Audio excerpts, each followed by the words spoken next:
Coming up on Chasing the Natty, the CFF community has been grinding out draft after draft, best ball after best ball, and from all of those, we are able to generate our first ADP for the 2024 college fantasy football season. I have on with me Chris K from our CFF team here at Campus to Canton to dive into this ADP.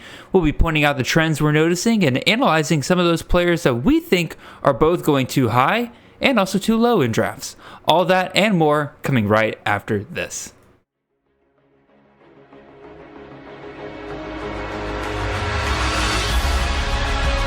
To go, breaks the tackle, he's 10, he's touchdown! Cook's gonna throw the deep ball, and Burton past the defense! Touchdown, Luther Burton! Milrow gonna run it again, got a lane, kicked in the turbo, Milrow! Goodbye, touchdown Bama! This is Chasing the Natty, a college fantasy football podcast. All right, welcome in everyone. This is Jared Palmgren, host of the Chasing the Natty podcast. I hope you guys are having a wonderful ride to your work on this Monday morning as always. We are the college fantasy football podcast on the Campus to Canton podcast network. You can find us on all of your podcast feeds and on YouTube every Monday morning during the off season, 6 a.m. sharp. Every week. If you want to support the great work we're doing here, head on over to CampusToCanton.com. Subscribe there with one of our sensational tiers. You'll find everything you need for your CFF, Devi, C2C, IDP, betting needs, pretty much whatever you want to play when it comes to college football. We have rankings, we got articles, we got tools, and even more than that. You can also find me and the show on Twitter. I'm at CFF_Jared. The show is at Chasing the Natty, and the very handsome, but I imagine very tired from his wonderful new addition to the family. The sir to my right over here is Mr. Chris K, at Realist Chris K on Twitter. Chris, how are you doing, sir? You getting enough sleep? I'm good. It's just, I've heard a lot of horror stories. This is much better. What I'm doing and getting with my little girl is much better than what I've heard others. But I mean, it's just, anytime you're up from like midnight to 3 or 4 every other day, it's just not good. I'm getting 6 to 7 hours, which is a blessing, it sounds like, but it's tough going back to sleep, waking up and back and forward. So one day you'll know, Jared, and we'll be able to give you some tips and tricks. Maybe we got a lot of fathers in this, especially girl dad fathers at Campus to Canton. So we'll hook you up in due time. And between you and Austin, I can't remember if we have another Nate's one. got a little girl. Oh yeah, well yeah, Nate's had his little girl for a couple of years, and then I know Colin just got married, so I imagine that's probably a couple years down the line there. Y'all don't have to worry about me for at least half a decade here, so we're taking our time with all that good stuff. But again, looking forward to it one day. And I've really thought about like the fact that like the whole like getting 6 hours of sleep, like yeah, it sounds great, but then when you realize it's like 3 hours and then 3 hours with like a 2-hour break in between, like yeah, probably not fantastic. But I could have timed it better because I was just telling my wife the other day, I was like, man, what if college football, the video game, was out like while I was on just paternity leave in general? I'm off of work for 3 months, and if I could just be playing so much college football. But I'll take March Madness in the beginning of baseball season as a nice consolation prize. And tons of scouring the CFF ADP that we've been putting together. Okay, you've had plenty of time to do that, I imagine. But yeah, I've had a good time. I've actually written more in the last like 3 weeks than I have in the last 3 off seasons, which is funny. And a lot of it is just purely based off of like early analysis of ADPs by the different positions, quarterback battles, things like that. So it's been fun to take advantage of a little bit of the extra time during the day. Yeah, absolutely. And if you have not already, go to CampusToCanton.com and check out some of Kay's recent stuff. He's had some really, really good articles pointing out some late round flyers at wide receiver that you can take advantage of. Looking at some Big Ten running back battles, I know you took a look at there. A very interesting article, kind of expanding on what Mitch Hart used to talk about was zagging while others are zigging. You pretty much pointed out that in 3 different Big Ten backfields right now, the RB2 goes so much later than what we think is the RB1, but in reality, there's about a 50-50 shot in terms of who's going to be the main guy in some of those backfields. So I imagine we'll touch on some of that here today. Yeah, I think we can go ahead and pretty much dive right on into it, okay? Let's go ahead and talk a little bit about a couple of the things we have coming up with Chasing the Natty and a couple other things going going on with Campus Can. Again, Defending the Natty, we've got our third episode coming out here later this month. Should be the 15th of March. Nate and I are going to be looking at our CFF Dynasty rankings, which I imagine a lot of you are going to be very interested in. We're going to talk about how we came up with those, and we'll also talk about again, guys that we're very different on. In addition, again, lots of stuff going on with a lot of CFF Dynasty leagues, trading, stuff like that. We'll talk about some of the things we've been doing and what we do to get prepared for the season, stuff like that. So be able to look out for that. In addition to that, as soon as I not turn off the graphic, the CF or the C2C freshman and supplemental guide is now available at campusofcanton.com. Came out March 1st. It is available $20 for everybody there.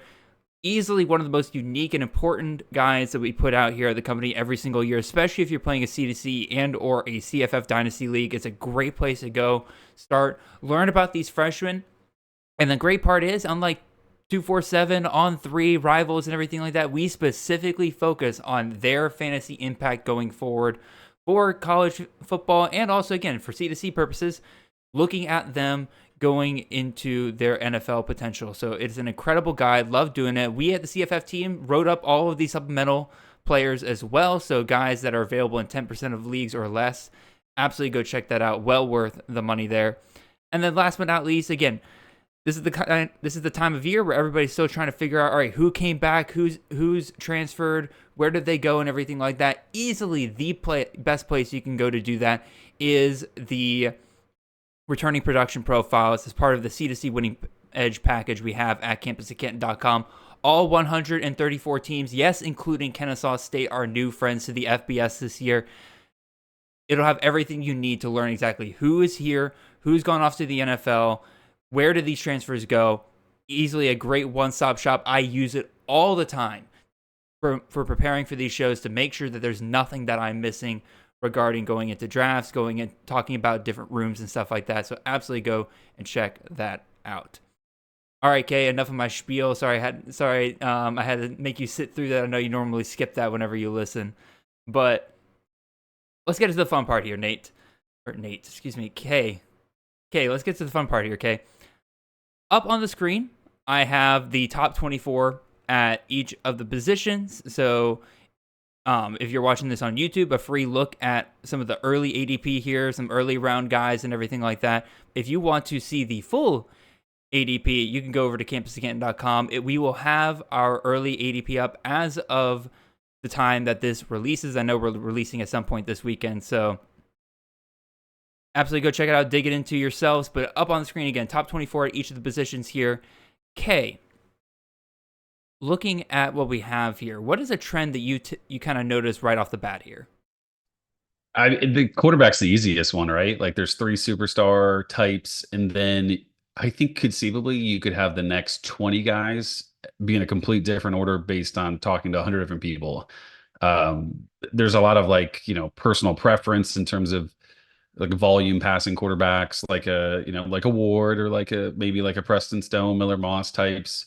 And then you just have like these crazy upside runners like Avery Johnson and Rayner and Nico at Tennessee, like guys that we've seen like how impressive they can be and what their upside could be, but not necessarily seen a lot of it, right? So I think that next group of 20 is being drafted significantly later, obviously, as we see here, but it's also, you could put it in pretty much any order, and I think people would be pretty close to agreeing with or understanding why you did rank them that way. I think Nate, I said something about what a quarterback yesterday, and Nate had made a mention that he has 5 or 6 guys that were not even in my top 25 that I posted or that I showed him. So that just shows you the depth of that second tier. That first tier is very clear. The second tier, it's a huge group of players. A lot of personal preference for sure in that tier. And we have a couple of guys that we'll be talking about that are in that tier that, quite frankly, we somewhat believe they shouldn't even be in that second tier, but also at the same time, like you said, it'll come down to personal preference a little bit there.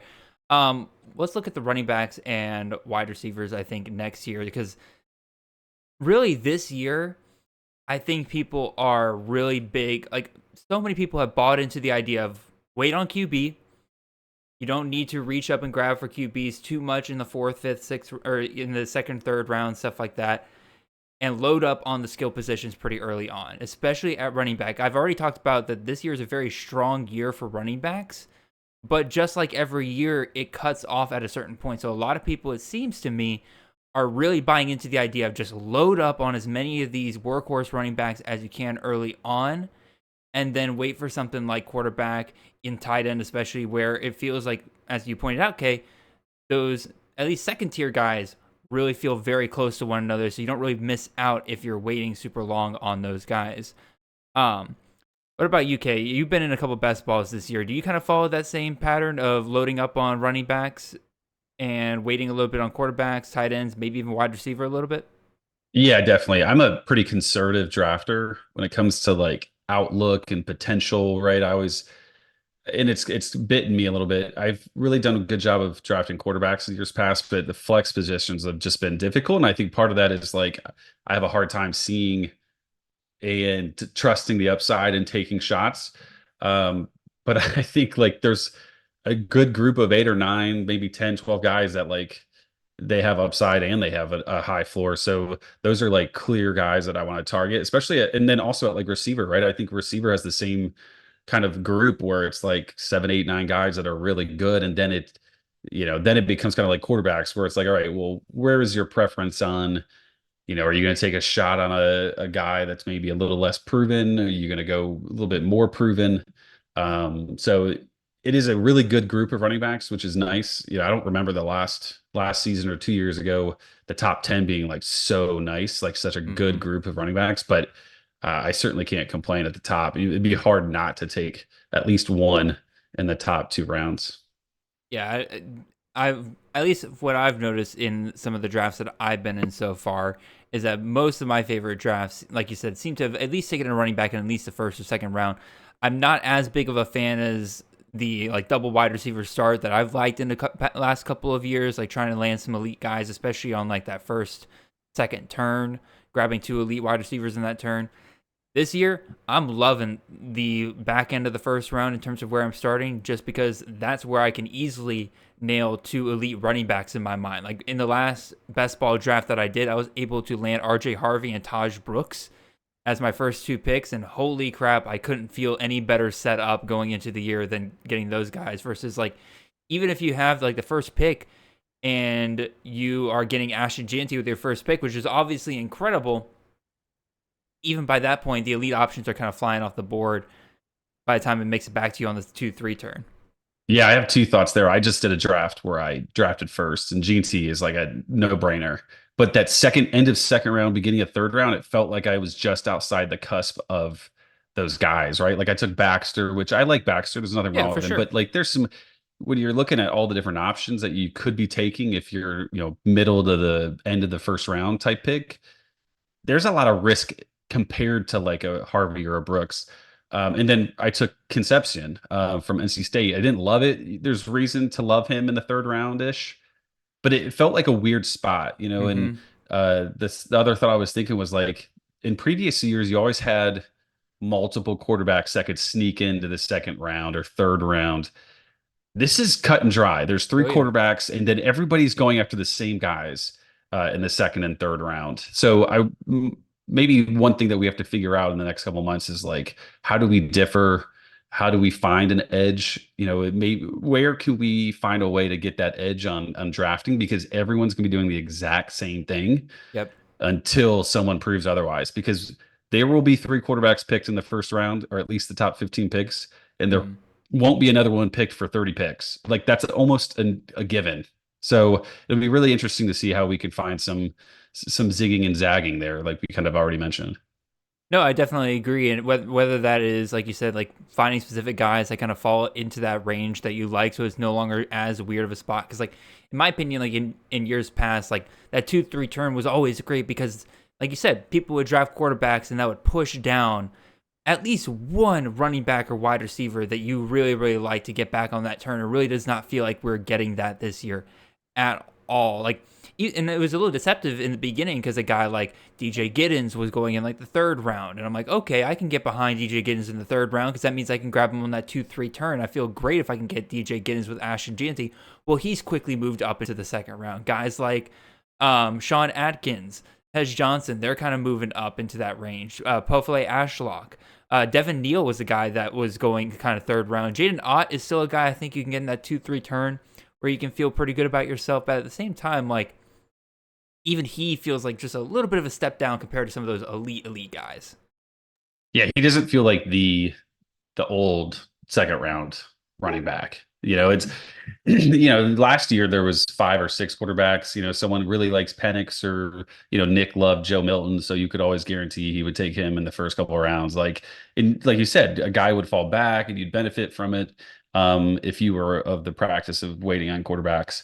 So it'll be interesting to see as these go. I've only done a couple of these, and I'm in like the 18th round and I have no idea who to take. Like, it's just a wild west after like 12 rounds, in my opinion. So it's been good to get into these. It's a couple guys have been really pushing them, which has been fun to get into. But yeah, it's an interesting early group. I don't feel like I felt more confident last year than I do right now. So got to get some reps in.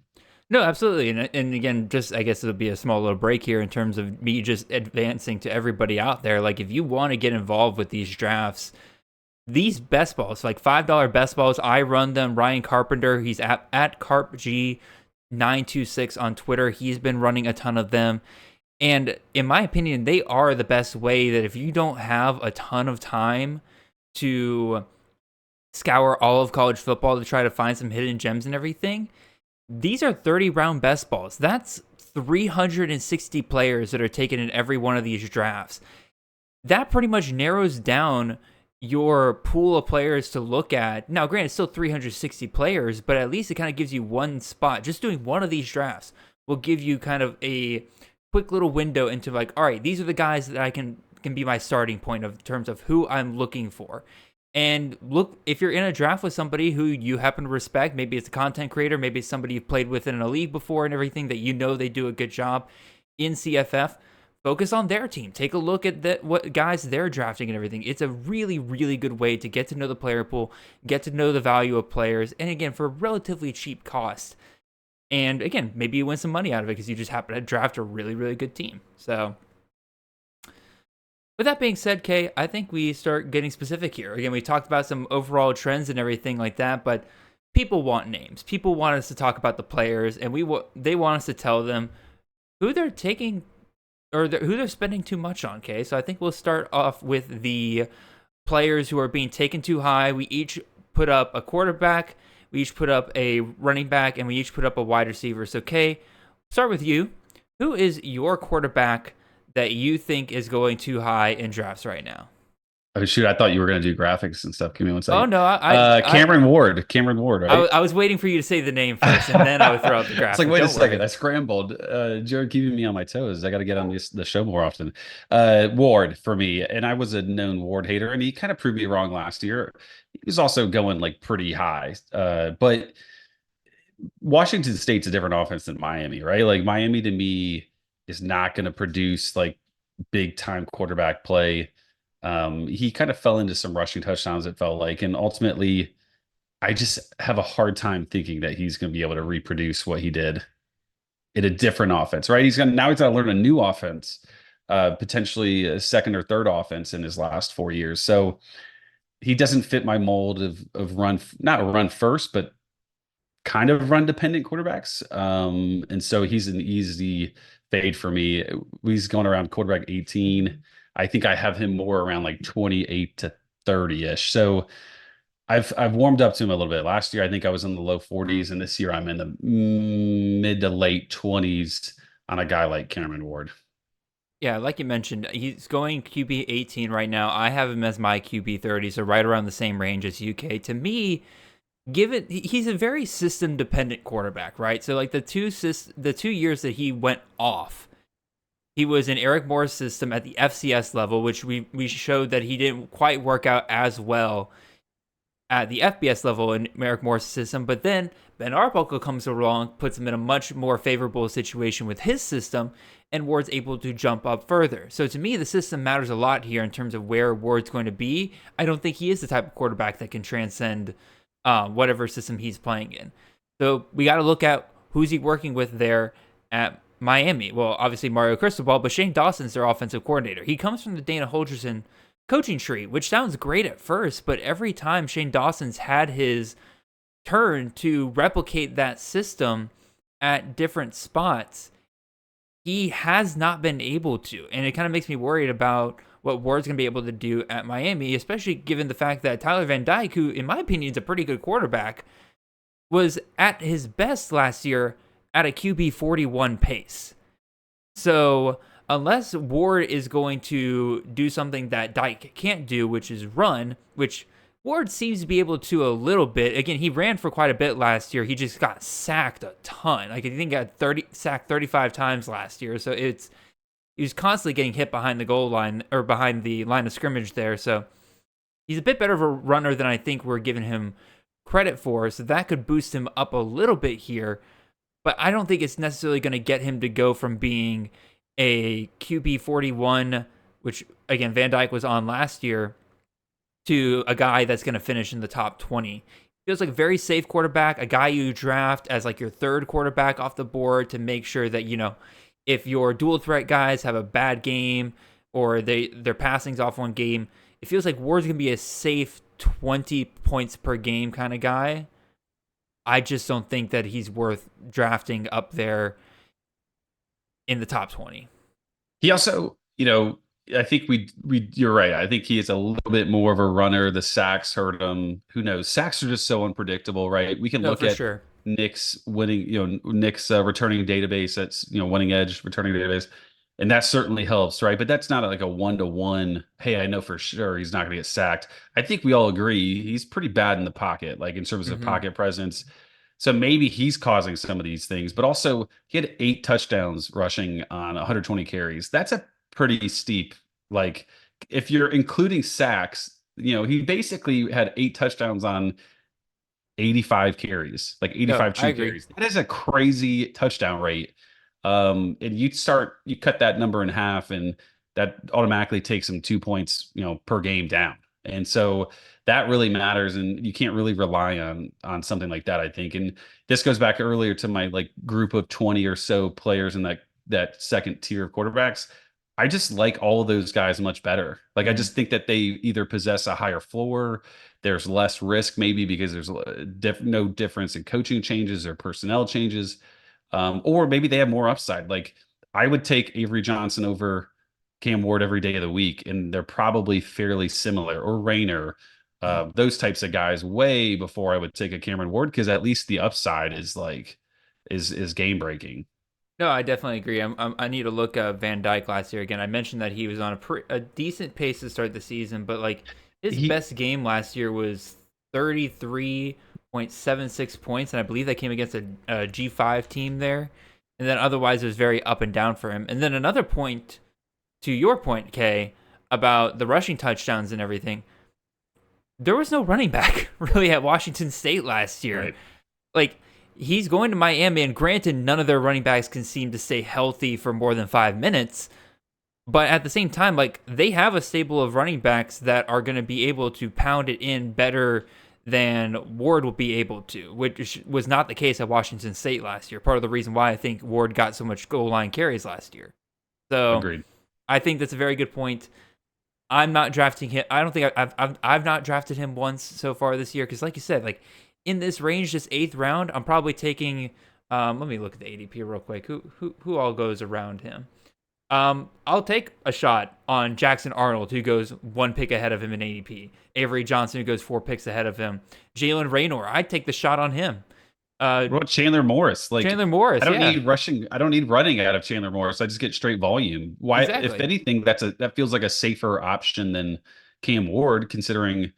Wasn't it Chandler Rogers or whatever his name is, Rogers, that transferred to Cal? He had a crazy year, and none of us think he's any good, right? So there just feels like more options that are better for whatever, for multiple reasons at that spot. No, I definitely agree. All right, let's move on to my quarterback that I think is going too high. And this is where I put in the disclaimer in the fact that just because I'm saying the guy's going too high in CFF does not mean I think this is a bad quarterback. Does not mean that I think that they are a terrible value or anything like that. But the Noah Fifita hype train is starting to get a little bit out of control, in my opinion. His ADP currently is QB10. You're talking about 6th-round quarterback, again, clearly in that second tier, not one of the top 3 guys. People are waiting enough here. I have him as my QB26. Again, I love Fifita. A top 10 quarterback, he is not. His skill set does not lend itself to being a top 10 quarterback. His system does not lend itself to being a top 10 quarterback. Even at his best last year, after Fifita got the full-time job and they were just chucking it all over the field, he was at a QB24 pace. He is a safe passer. He's going to throw a ton. I think he's a very good pick for a lot of people who are looking for that second option at quarterback. But I would not feel comfortable at all taking him as my first quarterback off the board, especially if I waited to get quarterbacks off the board. Like if I didn't grab a guy like Dylan Gabriel, Kaden Salter, or Byron Brown early on. A lot of this goes back to Nate Marquise's QB talking point, where either you're going to throw it 45 to 50 times a game, or you got to show me some ability to run. And Fifita just hasn't really shown me that. Again, maybe that changes this year. Again, he did not run a ton in high school either, but Brent Brennan is known for liking to have some running quarterbacks, so maybe that'll change this year. Maybe they kind of switch things up. But it just doesn't make any sense for me to be him this high. He's going 2 to 3 picks behind, like 2 to 3 picks, like spots behind Jackson Dart. That makes no sense to me. He's going ahead of guys like Will Howard, Jalen Milroe, Jackson Arnold, all guys that can run, all guys that are probably going to be in offenses that put up more points per game on a regular basis. I love Fifita. He's a great QB2, QB3 option. No way am I wanting him to be my number 1 quarterback on my team. What about you, Kay? I'm with you. This was the other guy I was considering to include for too high. It's one thing to not be a runner, right? Like Cam Ward's gotten, bit by some sacks.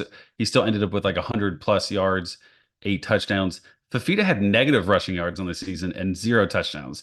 He's also only like 5'10", 5'11". Mm-hmm. At least Cam Ward, like you could maybe project some QB sneaks, right? Because he's a big guy. Big dude. You can't do that with Fifita. I think this is one of those bowl game things where I thought him and Darnold looked incredible in that bowl game. Oh yeah. It felt like that game was on like 1.25 speed. Like everybody looked faster, and maybe I don't know, maybe it was something in the whiskey. I don't know, but everybody looked great in that game. I was impressed by both quarterbacks, but Fifita's not going to get the volume. And if he's essentially a negative runner, that is it. I like Fifita, like you said. Like if this is like QB25, like QB30, I'm definitely in. QB10, I mean, QB10 is like you gotta have a huge number out of your QB1. He is not putting up a huge number. It's just not possible. You can clip this and save this for future, but I would be shocked if he is a QB1 by season's end. I would be willing to put a bet on that as well. Tattoo bet? You and Mox? No tattoo bets. I put my foot down on tattoo bets. I didn't. No, I don't do that. I'm with you on that one. But I'll go back to singing and take 3 years to do it again. Yeah, I think it's just it's one of these funny things where you kind of put the disclaimer. It's like we don't not like Fifita. Yeah. We just don't like him where he's being picked. That one just is. I was shocked that he was QB10, like that was his ADP. But there's enough drafts in there where that is kind of becoming an early consensus. Yeah, it seems like it. But again, like just compared to the guys that are going around him, I just don't get it. All right, let's talk about some running backs, Kay. Let's talk about a running back that you think is going too high, and I can't accuse you of homerism on this one. You're going negative on one of your boys here. So, Kay, we'll throw it up to you here. Who's your running back that you think is going too high? It's Donovan Edwards. I thought he was picked too high last year, and I was correct. It was a weird year. The Corum just got everything. They just locked him in for at least a touchdown and 15 to 20 touches, which is a little bit surprising with how they've played blowouts in the past. But running back 14 is like very steep. He is a bigger guy, and Michigan likes to run with bigger guys between the tackles. The basic, right? Sharon Moore, the offensive coordinator, now the head coach. So the philosophy is going to be the same. We've seen Sharon Moore be the head coach. In a sense, I would imagine Jim Harbaugh created or helped mold the game plan going into those final 3 games of the season. But For sure. certainly Moore had a strong hand in that. They want to control the football, play good defense, and commit to the run. We saw, it's funny because Edwards had this big stat line against Washington. I'm a Michigan fan. I'm wearing the national championship shirt right now. Like, we won because of Donovan Edwards, not because of Blake Corum, which is funny to think about because I think Corum won like MVP or whatever. But like, he scored a touchdown by running into the butts of his offensive linemen. It sucked the defense in incorrectly, and then he's fast enough to break away. Like, he is a big shot, long runner, kind of like like a poor man's Saquon, right? Like Saquon Barkley will go for 2 yards 3 times in a row, and then he'll go for 80. At least back in the day when he was in his elite prime. And that's kind of like what Edwards is. And that doesn't line up with Michigan. This is one of the groups that I talked about in an article on Campus to Canton was these running back groups where the second running back is an extreme value. I think Khalil Mullings, the guy is like 6'3", 240. He was a running back, turned linebacker. He came back in. What's really interesting is that in that game against Washington in the national championship, he came in before Donovan Edwards. Like, he got 2 carries before Donovan Edwards did, which shows some faith and some trust. I think he even got a target or a catch. He had a big catch in the Rose Bowl. Like, I wouldn't be shocked at all if this is a 1A, 1B, and both of them get 14 carries. And while Edwards can make a big play with 14 carries, I don't want that at RB14. If I'm right, and this is probably one of the ones that I'm ranking far away from the ADP. He's probably in my 40s. I would say for actually mid 30s, because obviously we want a Michigan running back. Maybe I'm wrong, so you got to pipe some of that in there to the ranking. But I wouldn't be shocked at all if Mullings outproduces Edwards in 2024. I'm of the same mindset. I have him as my RB28. It has room to go down because, again, it's a pretty deep running back class, and so if I start catching wind that Mullings is looking really, really good in spring practices and everything, yeah, Edwards will be taking a hit. But until then, again, I have to, in my opinion, still rank him ahead of Mullings because he has been the RB2 for Michigan for so long. But there are some serious red flags here. Last year, Edwards in 10 games had under 3.5 yards per carry. Just abysmal vision at times, could not get it going. Like you said, broke away some big runs every once in a while, but it's like you get like 2 to 3 of those games from him every single year, and then otherwise, it's just not there whatsoever. No goal line work ever. Also, last year was a really big red flag to me. Like Corum getting literally every touch within the 5-yard line, never turning to Edwards was seriously concerning, considering the fact that, like you mentioned, Edwards is not a small dude. Like if he was like a 5'9", 195-pound back, I'd kind of understand, let's turn to Corum and everything like that. But he's bigger than Corum. He's bigger than Corum by a good couple of inches and by about 5 pounds. And more than that, he's 6'1", 210. Like that's a saying. Legitimate size running back. So he's concerning that he rarely got those carries. He did have some short carries for touchdowns, but like they also scored 40 a game. So like, does that number really matter? Exactly. And then on top of everything else, we can't ignore just how much Michigan loses this year. You got a new quarterback, J.J. McCarthy going off the draft, Jim Harbaugh obviously moving on. As you mentioned, again, Sharon Moore staying, being the new head coach, obviously a very big thing for Michigan there. But you're also losing all 5 starters along the offensive line. Like, for a dude like Edwards who already has kind of vision problems and needs those wide open holes to get through, that's going to be a tall order for Michigan moving forward. So Edwards, I agree, definitely going way too high, especially when you got guys like Jordan James, Mekhi Hughes, Quentin Cooley, Malik Sherrod, even Quinshon Judkins at Ohio State. I take all of those guys over Edwards pretty easily.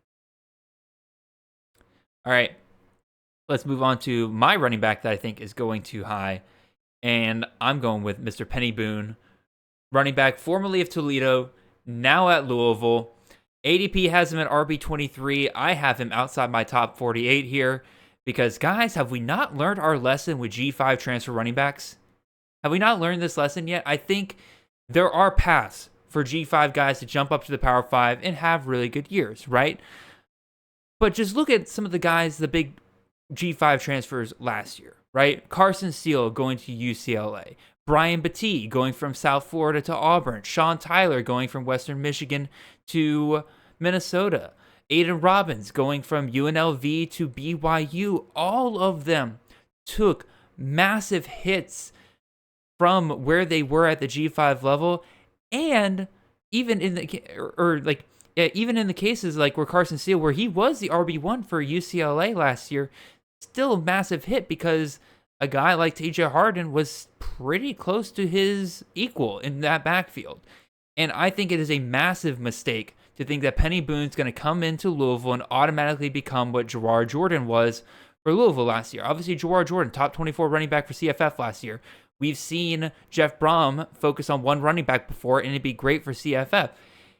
I just don't think that we can automatically assume Boone will be that guy. Louisville has other options. Maurice Turner is the guy that I've liked the last couple of years, and he's a dude that's closer in size and skill set to Jawhar Jordan. So if they want to directly one-to-one replace Jawhar Jordan, in my opinion, he's closer to it than Boone is. You got Don Chaney Jr. coming over from Miami. I don't think he's the best running back in the world, but it is clear to me that, again, they're clearly bringing in two running backs to replace what they've lost. Three legit options there. Again, I'm trying to think where to take this next because, like, it boils down to that. Like, I'm not taking a G5 transfer RB going up to the Power 5 in the top 24 running backs. Like, this is right in the range where I'm kind of okay with taking some shots on transfer running backs because, again, it's a deep RB class, but this is right in that range where things kind of get somewhat dicey. But I don't think, I don't understand how we arrived at Peny Boone being worth a full round more than a guy like Marcus Carroll going to Missouri, who in my opinion has less competition, or a guy like Mario Anderson who's going to Memphis, who's going down a level compared to where he was at. He's going from P5 to G5 and has less competition than either Carroll or Boone, and he's going a full round after Peny Boone. It doesn't help that a lot of other running backs in this range I like better. Again, Malik Sherrod, LaQuint Allen, Jalen White, Gavin Sawchuk, Abu Sama. I'll take every single one of those guys over taking a shot on Boone here. Okay, what do you think? In lame fashion, I agree. I also wrote about Peny Boone. I think the concerns here are that he really didn't do anything for like 3 years before his big year last year.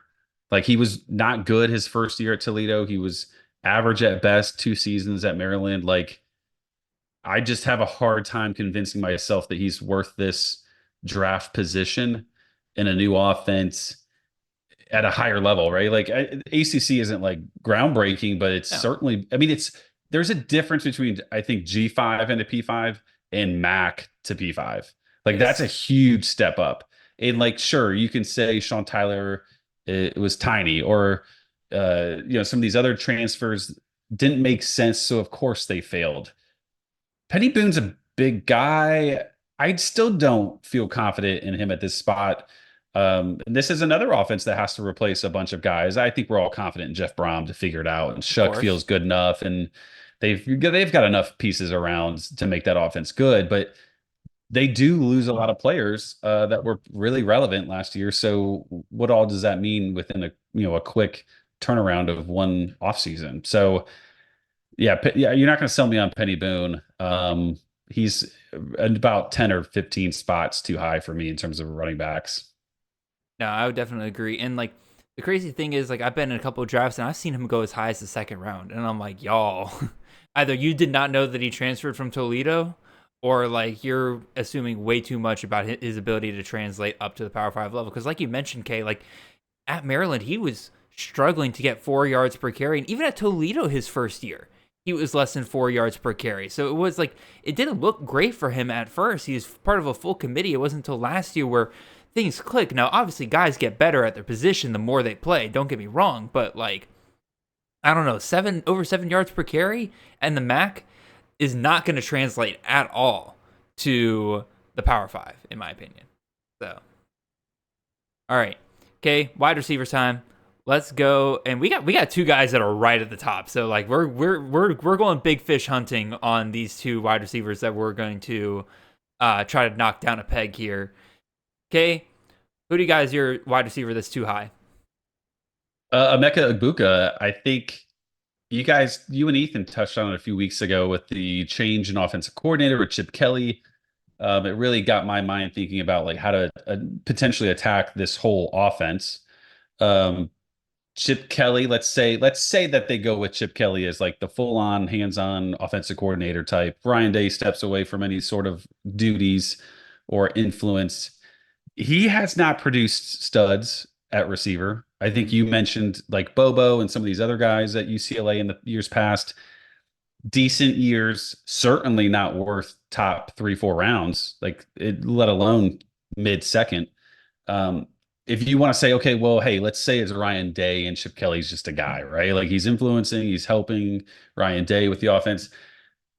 Egbuka was not impressive to me last year. He had a good 2022, but if you look at like his overall numbers, I mean, he had CJ Stroud. He also tore up non-conference and then did nothing the rest of the way, except for the playoffs. The playoff game, and I think also the game against Michigan. A lot of games that don't really matter, right? Like the non-conference games, I'm not paying a superstar talent to get me stud games in non-conference play. You can find guys that play Long Island University and Northwestern State, right? I want the guys that are going to be in conference that are going to be producing their best games, or at least the upper tier of their games. Egbuka has not done that. Ryan Day has called some of the most, like, I think Egbuka is obviously very talented. He just doesn't know how to use them properly. It almost feels like a bunch of bubble screens and short yardage targets. And maybe that's just subliminal or subconscious bias, but I'm not impressed. And then regardless of who's calling plays, you have probably the greatest group of skilled players combined with obviously quarterback in Power 5 or Power 4, right? Like you have Will Howard, who is not groundbreaking, but he's very good at quarterback. He's dual threat, which is nice. He's not elite throwing, but he's good enough for sure. Good runner, big runner. Then you have Quinshawn. Then you have Trevion. Then you have Carnell Tate, who I know guys at C2C really like. You have a bunch of 4- and 5-star receivers. Like there's a lot of talent here. How do you spread that around, right? For sure. I think Ethan said, hey, like he doesn't believe the efficiency is going to be as high as it should be to help with potentially lower targets and lower usage for some of these guys. I agree fully. Not to mention Ryan Day with a super soft schedule, he's going to sit these guys whenever he can. Oh, you're banged up and you're 80%, you're going to sit, so that is my concern out of a top 2-3 round player. A lot of different ways I went there, but I guess where do you sit with that? And is there one that you feel is the most strongest, pro or anti? I mean, you're right that you went a lot of different directions with it, and in my mind, there's a lot of different directions to go with this. Because like, we'll start with the claim that you just made about Ryan Day being notorious for sitting guys when they're not 100%. That's going to be even more true in a year where we're getting the 12-team playoff, right? He specifically, like Ohio State spent millions bringing back Trevion, convincing Egbuka to come back, getting one of the top quarterbacks out of the portal. They're gunning for a championship this year. He knows that the prize is at the end. The prize is the playoff game. So those regular season games where all that matters is that you get the win and get out, and you make sure you don't lose. Again, in the 12-team playoff, you just make sure you don't lose 3 games in a year. You'd rather take 2 L's because you sat some of your top stars than get to the end of the season undefeated, but literally every single one of your stars is out due to injury because you played them every single game. Ryan Day knows that, and I think it makes it even more likely that he will sit a guy like Egbuka. So that's one point there. The other point is, like, when I first brought up this wide receiver situation back all the way to the way too early special, I talked about I loved the value I got Tate in like the 6th round. And obviously things have changed since then. Chip Kelly being the offensive coordinator now definitely changes things. But the opposite of what I wanted to happen happened, where I was hoping that would convince people like, hey, Tate's in the right spot. Egbuka is the one who needs to come down, because I pointed out just a huge gap between the two. But no, Tate started going up, and Emeka is stuck in that second round. I'm like, no, that's not what I wanted to happen here at all. Because quite frankly, the Ohio State wide receivers are great. That's only because of the amount of points they're able to put up and the amount of touchdown opportunities they get. In terms of volume, which I'm a volume believer, we talk about the Ohio State slot receiver being like, oh, this is a wonderful spot. They've never gotten more than 95 regular season targets. I've talked about before, 100 is where I want to get. 120 is like elite tier. That's what I'm aiming for in those first couple of rounds. Egbuka is still a really good wide receiver. Love the talent. He's probably going to get that close to that 95 targets again, which makes him a CFF asset. But not in the second round. Not in the 1-2 turn there. I'm not in on Emeka Egbuka at all at his price. I'm out. Moving forward. And he had a lot of subpar games last year. Like I know Marvin Harrison was like a dog, and what's his name that transferred to Syracuse? McCord. Like he wasn't. It felt like McCord just dropped back and chucked it up in the air to Marvin Harrison every time, but like he threw it 25 to 30 times a game, right? Like and Emeka still was unimpressive and wasn't worth rostering basically at all after October 1, which is not what you want out of a top round receiver. So I'm very very quick to fade a Buckeye, that's for sure. No, I called Egbuka the biggest bust at receiver for CFF last year. And it's kind of crazy in my opinion that he jumped right back up into that first, second round range. And I'm like, there's injury concerns for sure. And like he can bounce back from that. There's no Marvin Harrison anymore. But the situation does not line up for him to finish in that same range again. So, all right. My wide receiver that I'm too high on is, once again, talking relativeness here. I love the talent here. I love the landing spot of this.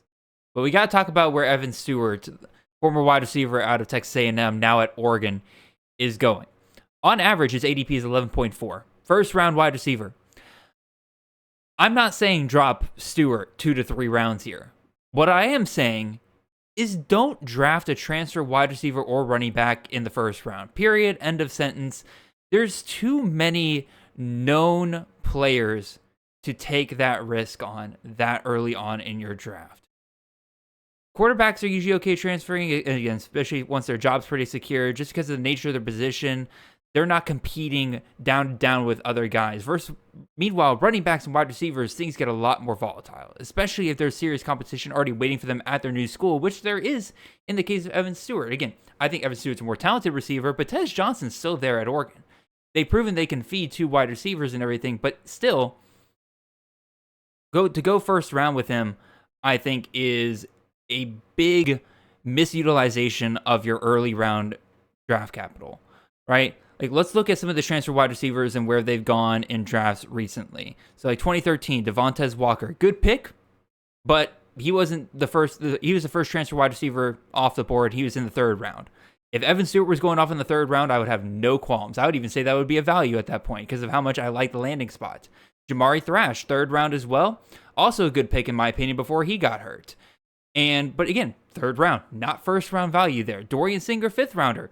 Yikes. Woof. Completely missed on that one. And that one looked really, really good in terms of a landing spot and talent there as well.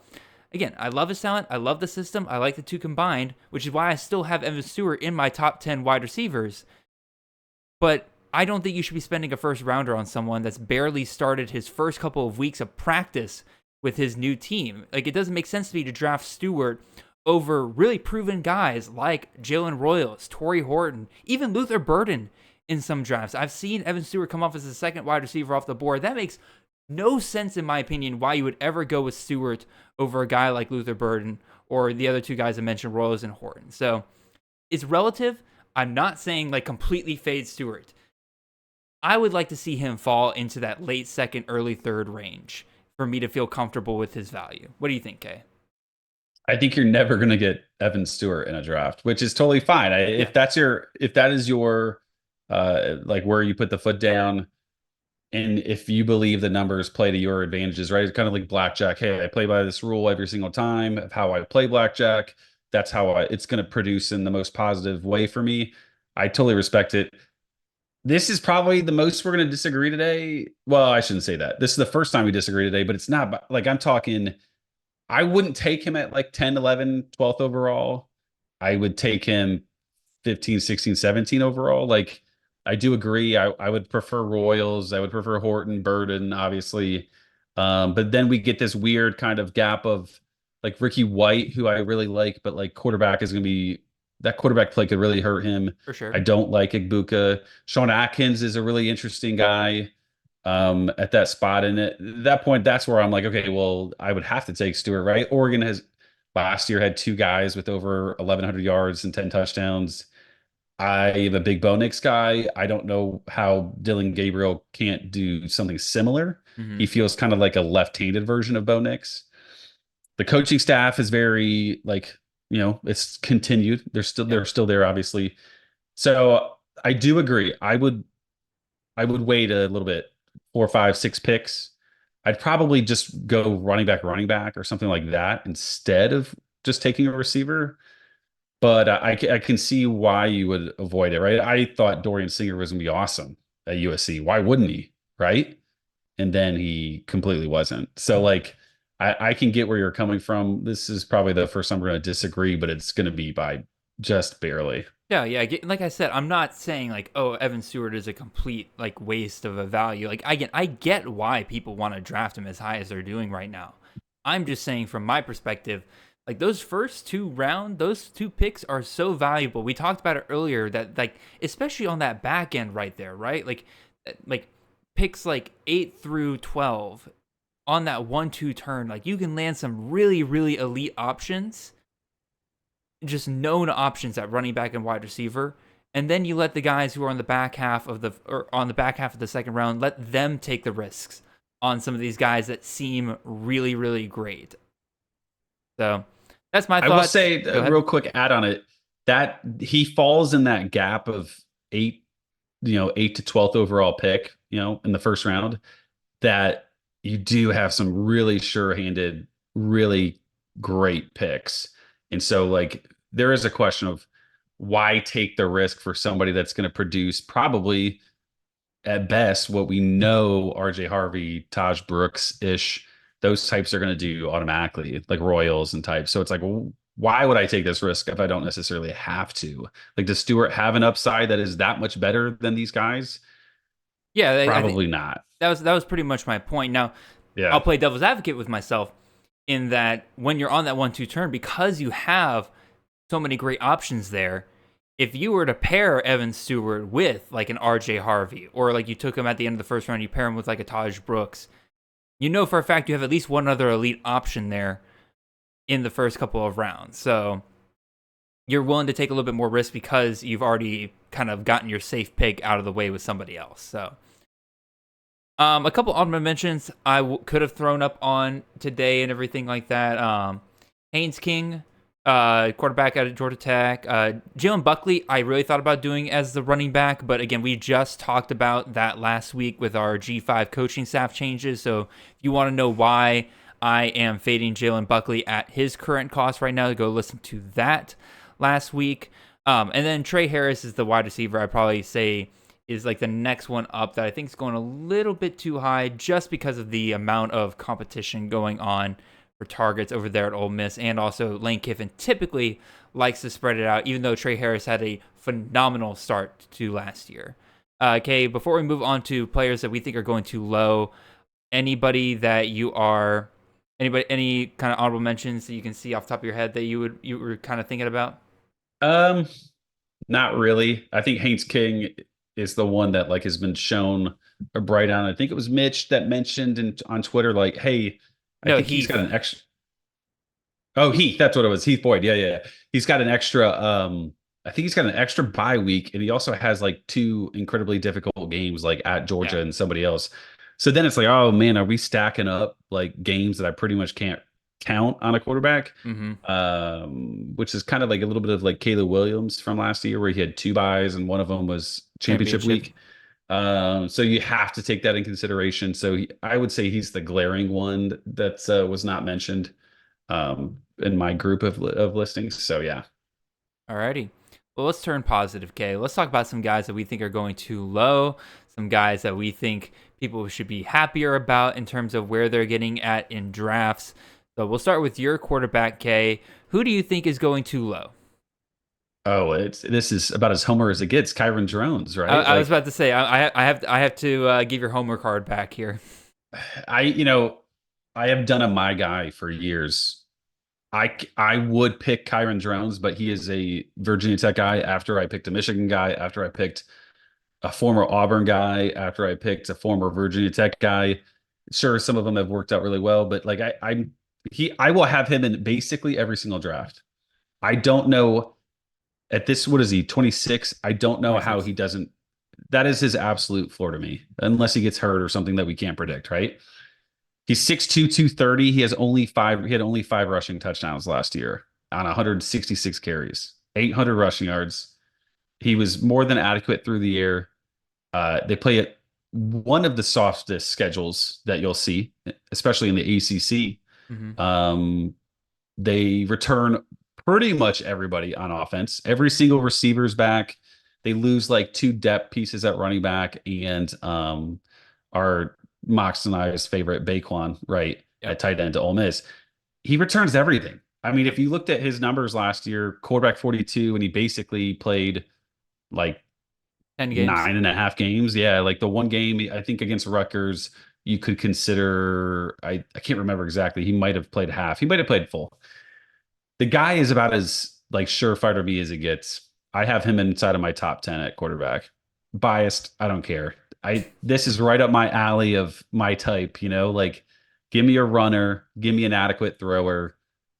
I would be floored if he doesn't hit quarterback 26. I'm just 5 rushing attempts on 166 carries. Like you can't possibly do that again. Right? That touchdown rate is insanely low for his size. It's not like he's 5'11", $180. He's a bigger guy. So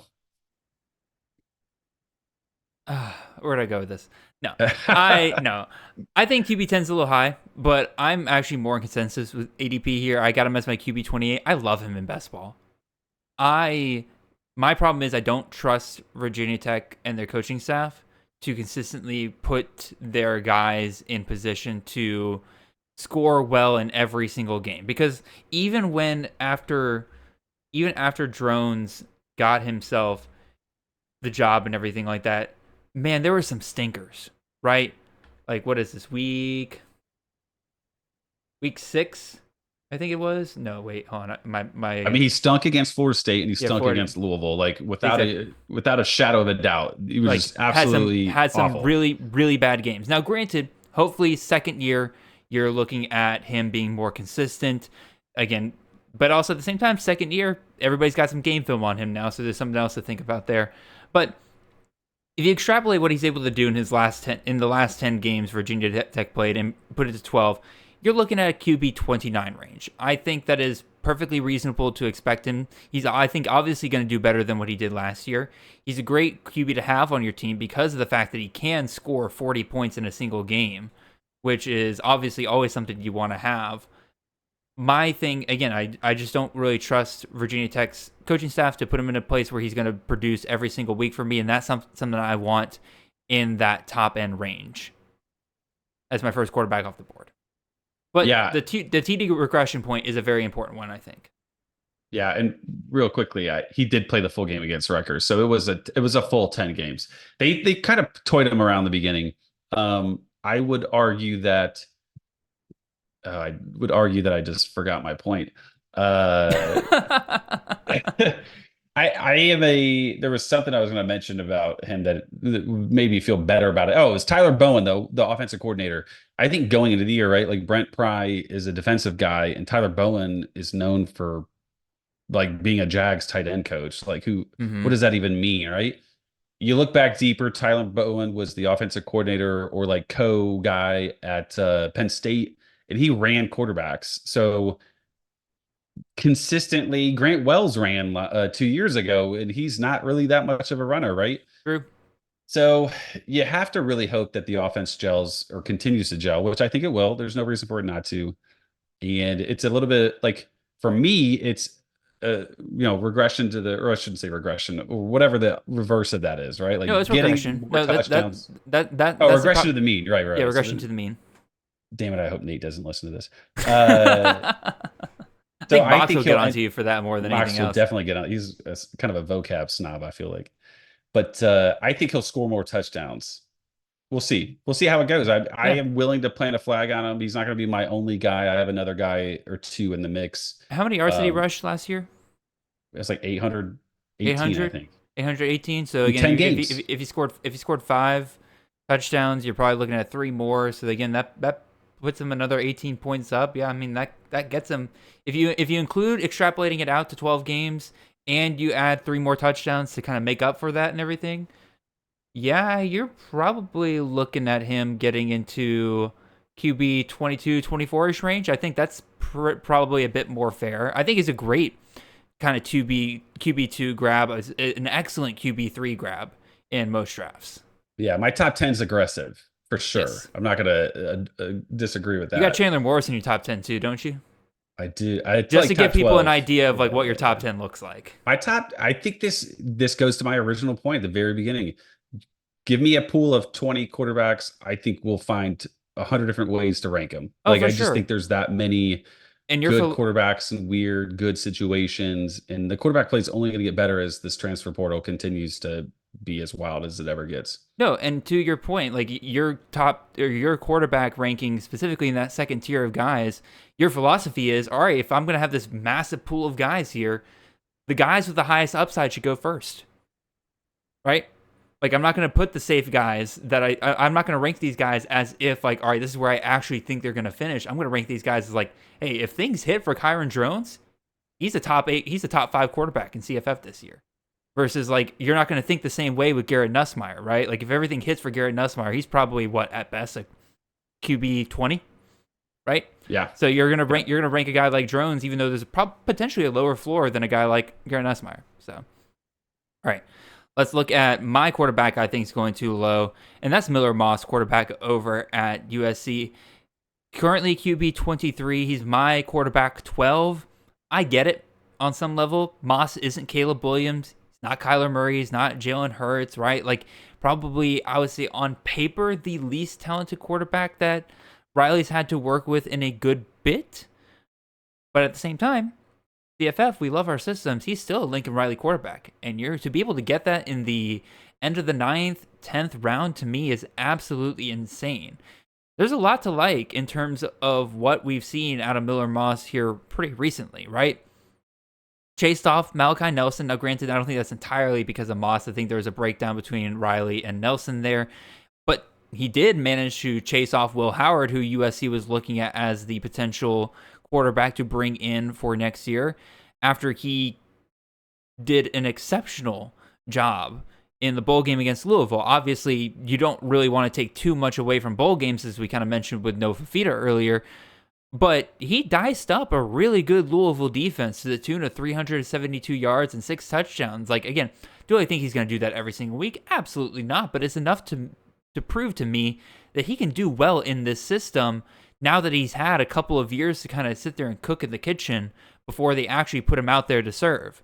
So kind of the main thing to me is that if I thought he was going to be Caleb Williams, if I thought he was going to be Jalen Hurts, or if I thought he was going to be Kyler Murray, yeah, I'd be drafting him in like the first round. There'd be no doubt about that in my opinion. But for him to drop all the way to almost QB2, QB3 range down to round 10 just doesn't make much sense, even when you account for the fact that I don't think he's going to run nearly as much as a lot of those other quarterbacks came before him. It's not part of his skill set. Wasn't in high school, hasn't really shown it at USC outside of some third down scrambles here and there. Chris, you were talking about upside, right? Moss is currently going behind quarterbacks like Joey Aguilar, TJ Finley, Chandler Morris, Cameron Ward, Seth Hennigan. What? What? If you're looking for upside, those are the guys. Like, he's going behind some really, really like safe, high floor, low ceiling guys. Meanwhile, I'm happy to take Moss as my third quarterback. I've done so in a couple of drafts so far. Yeah, he's an interesting case because the system's unbeatable, right? Like, that's the system's tried and true every year. Good quarterback play, production wise, right? I am in that mid-20s range. it is such a tough situation because I do think Moss probably has more rushing in him than we think. Mm-hmm. USC probably scores more touchdowns than we probably think as well, and he might just luck into a couple scrambles for rushing touchdowns, right? I He's agree. not this he's not a big guy, but he's pretty fleet of foot. He moves pretty well. They spread it out so much. If he's a little bit of a dancer, maybe he gets a couple short touchdowns. I would say my concern with him is like, man, he's got a lot of unproven guys at receiver, right? Fair Like enough. Deuce, Branch, Kyron Hudson. I mean, the guys that really haven't shown a whole lot, but I'm not going to put too much stock in it due to stars, due to Branch looking good, Deuce being a prospect of high quality. It'll be tough. I have him more in my mid 20s because of like some of these other guys better. He doesn't fit my typical mold of quarterback, like I've mentioned, but I don't hate it by any means. I certainly think, at the very least, that quarterback 23 is very fair. And Lincoln Riley produces guys, right? So there's probably some upside in that tank there. No, I definitely agree. But just like in a vacuum, if I ever told you in any year, okay, that you could get the Lincoln Riley quarterback in round 10 of a draft, that sentence by itself just feels insane, doesn't it? Even with him being QB23, like obviously I think that's a product of just this year, quarterbacks going later and everything like that. Because usually, typically QB23 wouldn't be 10th round, but still, just to say that like he is going in the 10th round feels insane. It is insane. I don't know. You could look back and try to figure it out. It has to be a long time before a quarterback for Lincoln Riley was picked past like the sixth, seventh, eighth round, right? Like, Exactly. I mean, he pretty Even much Kyle, he even Kyle produces McCord it. last year, right? Like maybe this is what's scaring people off a little bit. Like we knew that Kyle McCord wasn't going to be C.J. Stroud, wasn't going to be Justin Fields, but even he was still being picked in like the sixth, seventh round, like fifth round in some drafts. Like that was the range he was kind of going in. Like did he scare us off enough that when we start to think like, oh, this guy isn't as talented, even though we like the system, that we're going to drop that quarterback, that system's quarterback 9 rounds? Doesn't make sense in my head. Do you think he's got 40 touchdown potential? I think so. Especially if Jaquavius Marks gets injured again and everything, and they have less options in that backfield. Like, why not? That's fair. If you think that he's got 40 touchdown potential, you should take him every single time. I mean, That's what because I I have. think I've taken him the a lot floor so is far. solid. The floor is there where it's like, barring an injury, there's no reason for him not to produce to quarterback 35 at the very, very worst, right? And you're Yeah. not spending a ton on him. So yeah, I don't have a problem with it. This feels fairly accurate for me, uh but yeah, so it's good. I don't mind him. All right. Let's look at your running back here, Kay. I'm interested in this one because you're staking your claim that we got the wrong guy in a very productive CFF backfield so far. So I'm curious to see what your case is for this man. Who's your running back that's going too low, Kay? It's Braylon McReynolds from South Alabama. He's like 99, yeah. So he's pretty much just like guy that somebody picks because whatever at the very end. I am not sold on. I took Bullock in this best ball that I'm in, and then I started thinking about it. I'm like, wait a second, like, why is he still here? Why was he still here? Am I thinking about this wrong? I looked at the bowl game, which is tough because it's Eastern Michigan, it's a bowl game. But like McReynolds was the second running back in for 2 consecutive drives at the very beginning. Uh, McReynolds is not the size guy, right? Bullock is the guy that would have a size comparison, or at least be stout enough to be compared to like for a true RB1, like a full, like a bell cow type. But like McReynolds catches the shit out of some passes, He 18 does. passes in 5 games. He looked pretty decent running the football. He's just smaller, 5'8", 180-ish. I think it's more likely that this is a running back by committee. But I think McReynolds' usage in the passing game is way better than RB99, with some potential that he gets 16, 17 touches a game. I mean, same offensive coordinator. I think if you ask some of the other guys out there, they would say that LaDamian Webb might be a kind of a one-off in terms of like bell cow versus previous usage of running backs in a system Mm-hmm. for these guys at South Alabama, but I just kind of picked him as a guy to highlight too high and a too low in a sense. I think Bullock ultimately I shouldn't have picked him in round 10 or whatever it was.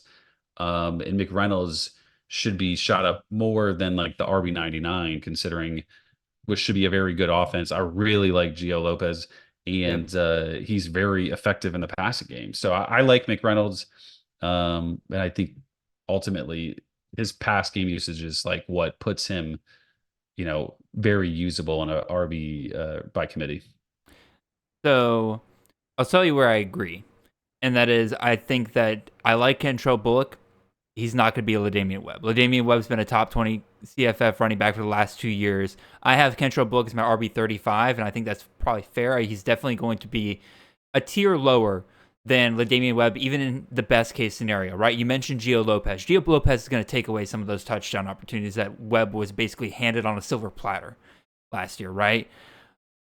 I think you're kind of reading the bowl game situation wrong just a little bit, because Bullock was injured right at the end of the year. The one game where McReynolds got 19 carries, Bullock was out last game of the year.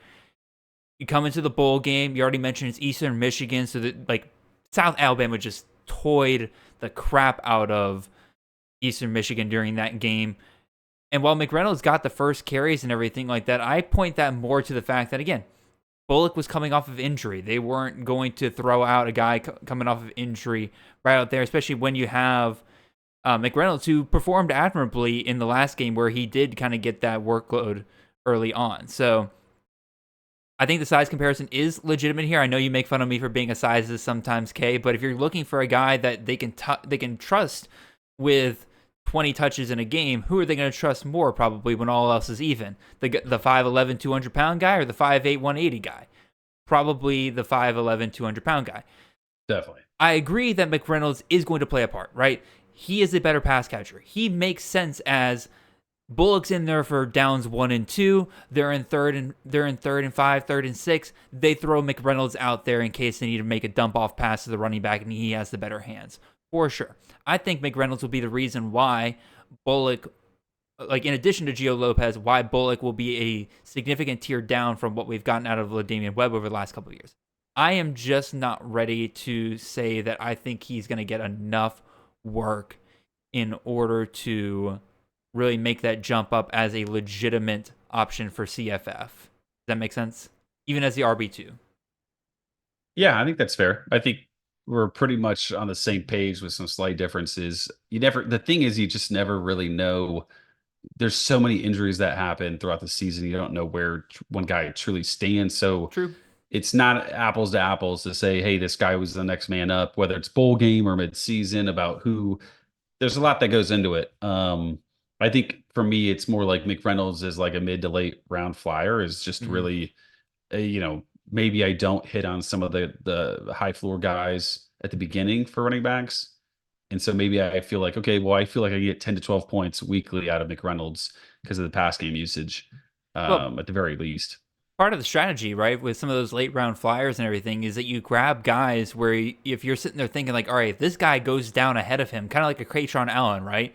Kaytron Allen's going much later than like Nicholas Singleton, but like if you grab a guy like Kaytron Allen or even a Braylon McReynolds here, if Bullock goes down, McReynolds we've already seen.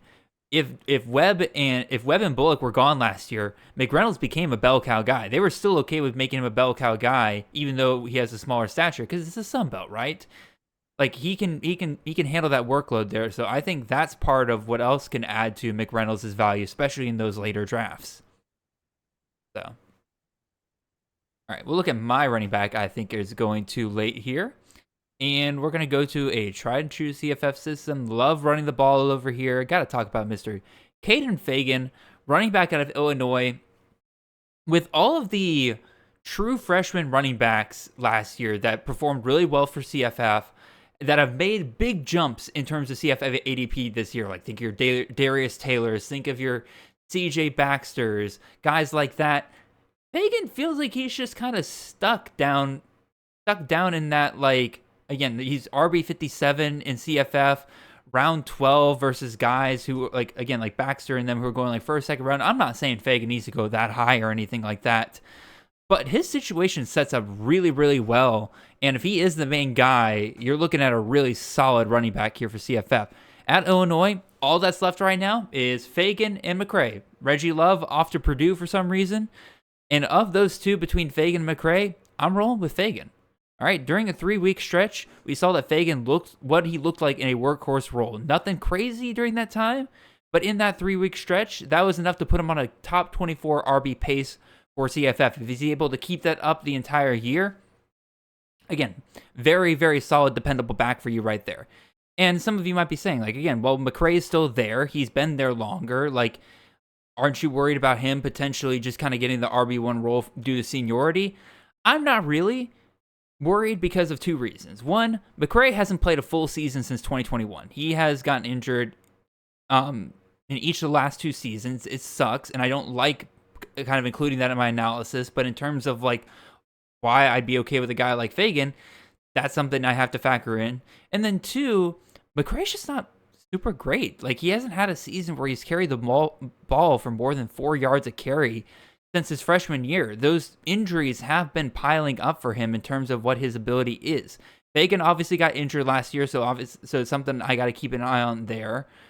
But at the same time, he's got a big frame, 6'3", 250 pounds. Like, this is a dude that, like, has enough mass on him to where he should be able to deal with some blows better than a guy like McRae is.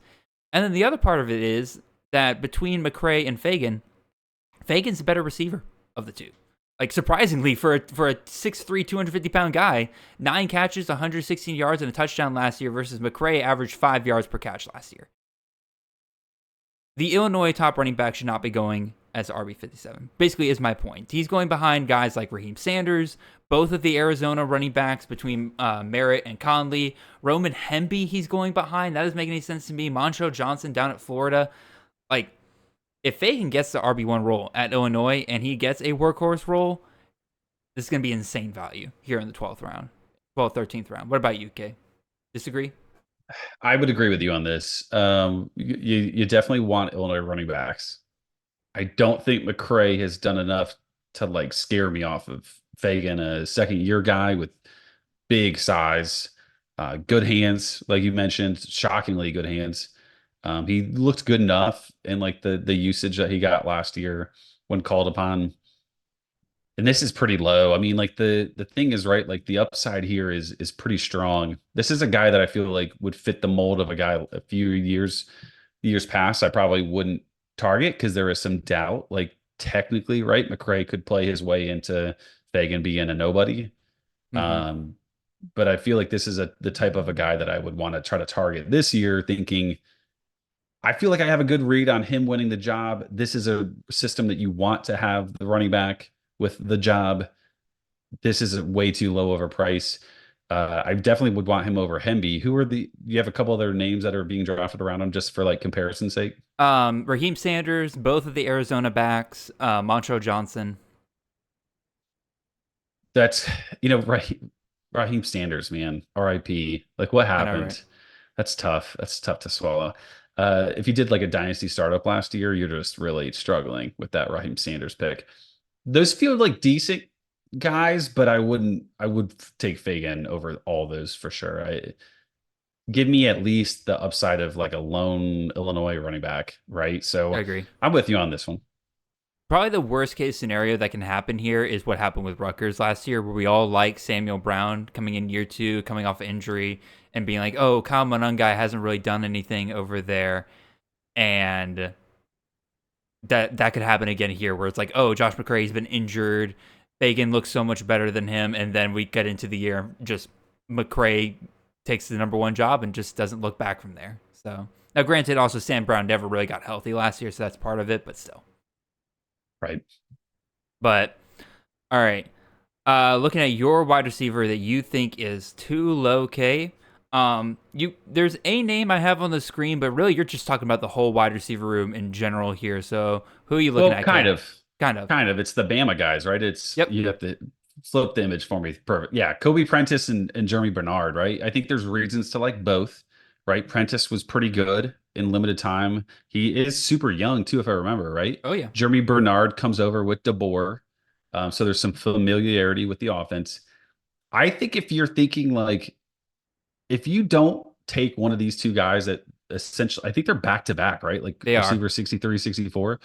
If you're not taking one of these guys at this position, then like you just don't think this offense will be any good. pretty Like much. who was, or you better take the running back. Like there's no way a Bama offense is going to be any sort of successful to me without one of those three being awesome. Right. And I think Bernard has a good reason. I think Prentice has a good reason. And, it feels almost like a cop out to say, hey, one of these two, but round 12, like just pick one, just alternate which one you want. I think this offense is one that you want. I do think it'll kind of transform into Milroe's skill set, but he's still going to produce receivers. There's still going to be a bunch of points scored. It's still going to be a successful offense. They still have a bunch of guys, so I think that you'd be crazy not to take Bernard or Prentice at the 11, 12, 13th round range. Like if you feel like that risk adverse, just take someone early, take a couple guys early at receiver that you feel make it a little bit safer to take a risk lower down the draft. See, I find it so funny that people like think of this as a risk, right? Like, how high would Germie Bernard be drafted if he and Kalen Deboer were still at Washington? We're back at, like, if you just had said, hey, adequate quarterback with Deboer and Bernard is like the returner and they're just still at Washington, random right? types. Yeah. I mean, you couldn't get him past the fourth round at the very most conservative guess, right? So, I think like, you're in agreement there. What's stopping people from taking the shot here at Alabama, right? Like, I get it. Some people might be worried about Miller's ability to consistently produce wide receiver with his passing abilities, but those same people probably would have been concerned about Michael Penix in 2022, right? Because again, like, he was coming off a year, he was injured. Always people kind of thought of him as like a run-first quarterback and everything like that. Now, granted, he'd worked with Kalen Deboer before, but even still, right? Like, this system just produces wide receivers, and he doesn't need great quarterbacks to really make it happen. Like 2023 last year, Roma Dunze, wide receiver 2. Jalen Polk, wide receiver 10 through week 11 before he had that really weird collapse the last 2 weeks where he didn't catch a single ball. And then McMillan was wide receiver 7 through week 3 before he got injured. And then the year before that, Roma Dunze, wide receiver 17, McMillan, wide receiver 18, right? Like, this system just produces wide receivers over and over again. And to your point, Kay, like you're like saying like, oh, like Bernard, Prentice, like it really is just take your pick of those two, right? This is a system that like it could be that both of those guys make really or become really, really good CFF assets. Now, granted, usually it's one slot guy, one outside guy. So, and both Bernard and Prentice typically hang out in the slot, if I remember correctly. So they could probably eat into each other a little bit there. Maybe take a look at some of those outside guys. Jalen Hill, anybody? I wonder if DeBoer comes in though and says, based on how I view an offense, I can move Prentice or I can move. Oh, for sure. No, that's absolutely possible. I think there is that possibility as well. I agree, 100%. And then another point here, Kay. Like again, you're talking about 12th round. Let me name off some of the running backs that are going in this range, or wide receivers. Josiah Freeman, Jay Macklin, now at Kentucky. Jabray Barber, the Troy transfer to Texas A&M. Deion Burks, Chris Mitchell at Notre Dame, like Devin McEwen at UTSA. And I like Devin McEwen, but guys, there's no way McEwen should ever go ahead of the first Bama wide receiver off the board.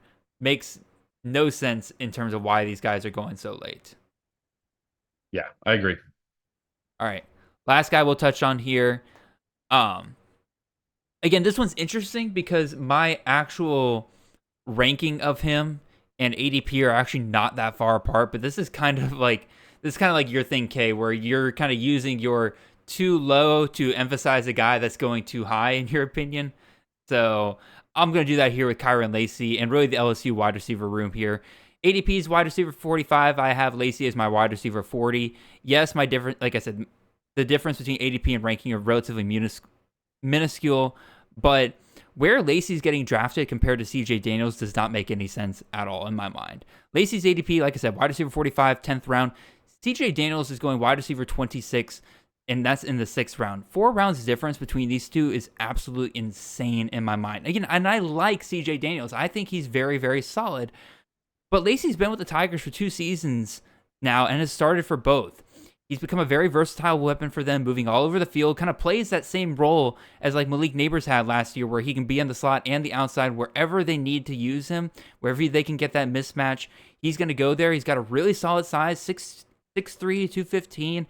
If you subscribe to the year 1-0 theory, right, like Lacy produced as a freshman, so like there isn't this idea that he's going to be capped off at some point. He can only get so far. No, he has the ceiling to continuously be a wide receiver, at worst 2 for LSU, and we saw they can produce 2 top 10 wide receivers to CFF last year. Now, do I think that's going to happen again? Probably not. Like, it's rare we see 2 guys monopolize the targets like we saw Malik Neighbors and Bryant Thomas do last year, but Lacy's pretty much going to step right into, my opinion, one of those top 2 roles, right? They leave open a ton of targets. CJDaniels, again, I like him, but to draft him in the 6th round versus Lacy going in the 10th round, like you're believing that CJDaniels is like this ultimate hidden gem that's going to surpass everybody on the LSU depth chart immediately the moment he gets in there, versus a guy like Lacy's been there for a couple years now. I don't know. The difference between these two is absolutely mind-blowing in my mind. I almost am starting to, like, again, I've started drafting Lacy in a ton of my leagues because I just don't see how he doesn't end up one of the top 2 targets, and especially with a better passing game through Garrett Nussmeier, he'll benefit greatly from that. So, okay, your thoughts? I kind of meandered a little bit there with some of my reasoning, but... Well, I don't agree, but at least you're going after a guy in a great system, right? Like, at least I can't fault you for that. At least this is just where his personal ideas of like where the receiver rankings end up. You tend to not like the transfer, which is totally fair. We've already talked about it. CJDaniels is that transfer from a G5. Like, Liberty played about as bad of a schedule as it gets. Mm-hmm. Like literally, I don't think there's anybody else that played a worse schedule right last year. Jaden Daniels, I know his rushing ability like put him way over the top of everybody, like by far, but like he still threw really, really well. He did. The nice thing about it is that Nussmeier is a thrower.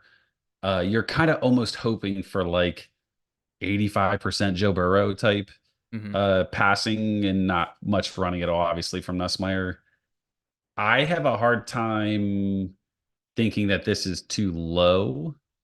I'm curious, maybe, though, sometimes it's really about who are you talking about is around him. So I guess my question to you would be, who are some of the names ahead of him? Who's like 40 to 44? So let me take a look here. All right. So again, I mentioned earlier, Jay Macklin, Josiah Freeman. Those are 2 guys that are going too high in my opinion. But like Isaiah Bond's going ahead of him. You got Nick Anderson of Oklahoma is going around ahead of him. You got coming after him. So I definitely the first 2, Freeman and Macklin, I would agree. Yeah, give me Lacy at least. Like I'll take a shot at like this hyper incredible offense. Now, but then if you look at like Bond, you look at the other guy you mentioned, it's like now I'm just taking who I think is going to win a prominent receiver role in a great passing offense, right? Bond, Texas. So it'll be interesting to see what people end up doing, winning jobs and stuff. We're super early on is the thing, right? So we'll see. I still am not in on Lacy, but it is interesting to see some of these other options. Some guys I definitely would take Lacy over. Some guys I would, just personal preference, grab the other. Yeah, again, to me, this is one of those situations where we're falling in love with the shiny new toy a little bit too much compared to the guys that are already there and have been in the system for a couple of years now. Again, I think that Lacy should jump up into the 6th round along with Daniels? No, this is kind of similar to the Ohio State receiver situation I talked about earlier, where I'd much rather see Daniels drop back a few rounds because I think again, but to me, it's like, I'm just asking people, just make it consistent. I think these 2 should go right next to each other or right near each other in drafts, because you're either betting on one, the talent that you think CJDaniels has, or you're betting on Kyren Lacy having the experience in the system the last couple of years, both of which, in my opinion, warrant them being drafted in CFF drafts. I just don't think that either one really puts one or another way above the other one.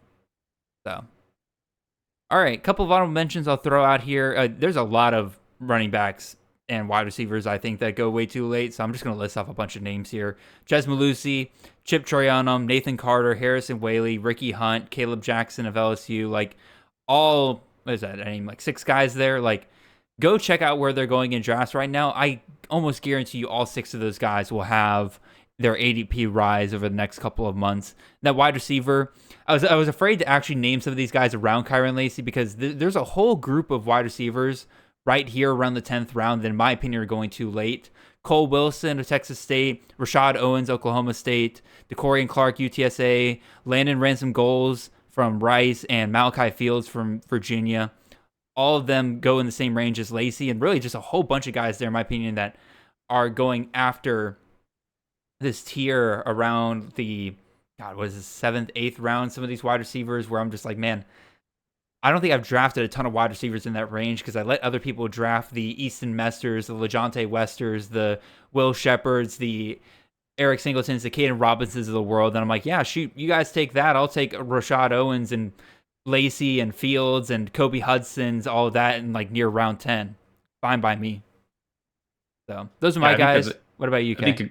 I don't have anybody to add. I think that's just a really good group, like the Owens, the Kobe Hudsons. Like, I think we'll see some of those guys rise as we get more data. But I mean, ultimately, we're March 2nd or March 3rd, right? Like, there's so much time. It's good to get some drafts in us and start to see where people lie. And I think you could have mentioned in the beginning, like, you start to see, oh, somebody takes Kyron Drones as like the 12th quarterback off the board. Like, why? And then you start to spend time on, that's when you look into it, right? I have Nick Winning Edge's returning database up the entire time because the first thing I'm thinking about is like, okay, if I like or dislike a guy, I want to make sure that returning players, especially at quarterback, matches up with that. So interesting early times. This will be, I like screenshot this and see where we're at, May 1st, because I bet it will see some really big differences. So it's funny you mentioned that because I went back and looked. So Nate and I did this exact show right around this time last year. And I was curious just to see if we nailed some and lost some. We absolutely nailed some. Like Nate brought up Luther Burden. I forget, there's a couple that I had on there that I nailed. But the one that stuck out to me the most was when I brought up Trayshawn Potts as a too low value. Because that was back when he's at Minnesota. Literally 2 weeks later, he transfers to Penn State, and I'm like, well, that's what happens. I talked about it on Burning the Red Shirt this week. Like, there's so much that could happen with the portal. Oh yeah, like there are some positions that are weak at some schools that need to get some help, and those ADPs are going to be wild, right? Like PJ Hatter is a great one. We have him at like the top 20, but like, he won't get picked again, right? Because McLeod I agree. Transferred there. So it's interesting. We'll see some guys get moved around, and this is what makes this fun to chat about it. Yeah, good call there. I meant to point that out when I first threw up the ADP, saying that, like, guys, there's going to be some changes here because, like, PJ Hatter is currently QB15. There's no way anybody's drafting him after Jordan McLeod gets there. So I agree. Very good point there. Okay, 30 seconds or less. What was your main takeaway from today? Man, I think it's the quarterbacks. I think, man, you better be on them because everybody's going to be taking the same guys in rounds, 2, 3, 4, 5, 6 for running backs and receivers. And so you better be right on quarterbacks. That feels like the current way to differentiate yourself is to find a system, a style, a type, and nail it, right? I agree. Because we're all going to have the same flex guys. That's just, there's 3 quarterbacks and then about 20 to 30 guys that we can all debate over. So that's mine. What about you? For me, it really is like realizing how much there is still to learn. Like, as much as we think we understand a lot of these players and their systems and the rooms that they're in and everything like that. Like, even like when you brought up the Braylon McReynolds thing, right? Like, at first I was just like, really, are we going to try to say that Kentrel Bullock isn't going to be the number 1 guy at South Alabama? But then I checked myself. I'm like, yeah, like that's the kind of questions we should be asking on the 2nd of March, 2024, right? Like, there's 5 months until these actual seasons get started. Like you mentioned, the spring portal is going to change everything. We're going to have guys go down with injury. Like, nobody should ever feel like that this is all set in stone at this point. These things are going to shift around. We'll talk about ADP again at some point this offseason, and there's going to be guys that we think are too low right now that we might be saying are too high just a couple months from now. So definitely something to keep an eye on, and really just, to me, highlights how much we still have yet to learn. So, okay, real quick, what are you doing at C2C with, baby duty and everything like that? You got anything else coming out for us, or you got Burning the Red Shirt content coming out? What do you got? I am not sure if it's been posted. I don't think it has. I just put together a probably won't. We'll see what happens. Quarterback battles is like my last one. I focused on 3 quarterback battles where I think there's kind of a clear winner of the battle, and there's like an extreme ADP value. Currently, this is the time of the year where, like, if you feel good about a battle and you're in a best ball, like, take advantage of it, because once that decision is made, the value goes out the window. So I have that going on, try to do some podcasts, obviously, with Burning the Red Shirt more consistently, and just whatever comes to mind, whatever I see that might spark a interest in an article. The next couple of months, I'm going to try and pump some out. I got to pay for daycare here shortly, so True. you got to get some articles in to help afford that. Absolutely. And again, Kay does a fantastic job with each of his articles. They're relatively quick and easy reads, so you're not opening it up and finding yourself in a novel. He's very good about making sure that you can get quick in and out information, actionable information. So go check out his stuff over at Campus Canton, and also check out, of course, Burning the Red Shirt, where he and Andrew Katz and sometimes Zach every once in a while have a great time over there. Love listening to them. In terms of what we got going on in CTN and everything, pretty much the same old, same old. Again, we're talking ADP here. We got the drafts going on. If you want to get involved in the basketball, please reach out to me at CFF_Jared. Spring camps are they're already started, really, but like we haven't gotten a ton of information out of them yet. So probably starting next week, we're really going to go around the country, start looking at what we're hearing, and then get ready for spring game season where we overreact to everything. So until then, really appreciate all of you guys. Kay, appreciate you, and I hope you guys have a wonderful and fantastic weekend. See y'all.